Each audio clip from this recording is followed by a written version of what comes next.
গান গেল আমাদের গানটা দিতে বাধ্য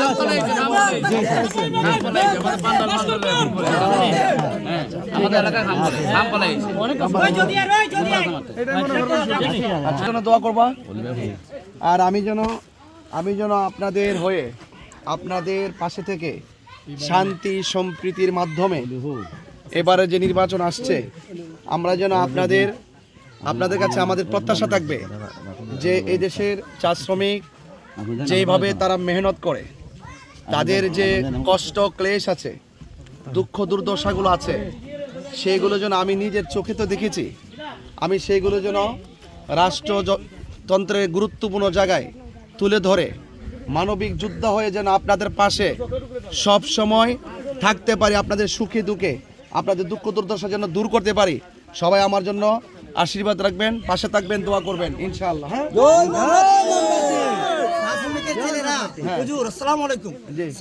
ছেলেরা কি আজীবনে খালি বাগানে শ্রম দিবে? না না, অবশ্যই না। তারা অন্ততপক্ষে অন্ততপক্ষে ইন্টার পাস করবে, হতে চায় না, অবশ্যই এডিসিডেন্ট হতে চায় না।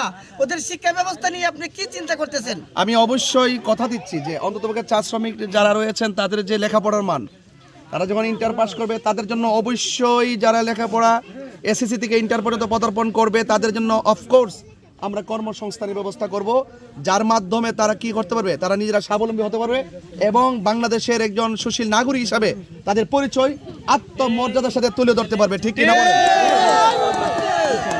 ঠিক আছে।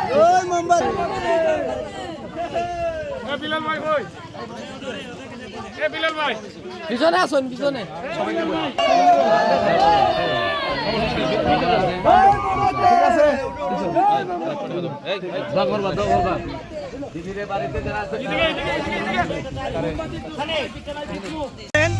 যৌবন যার যুদ্ধ যাওয়ার সময় তার তেমনি তো ইয়াংস্টার বাংলার টেকনাফ থেকে তেতুলিয়া, রূপসা থেকে পাতুরিয়া লক্ষ লক্ষ যুবকদের আইডল, লক্ষ লক্ষ যুবকদের আইকন, এমন একটা সন্তান, এমন একটা ছেলে যদি সোনাঘাট মাধবপুরে এমপি হয়, আশা করি আপনাদের মনের আশা পূরণ করবে। ধন্যবাদ। আসসালামু আলাইকুম।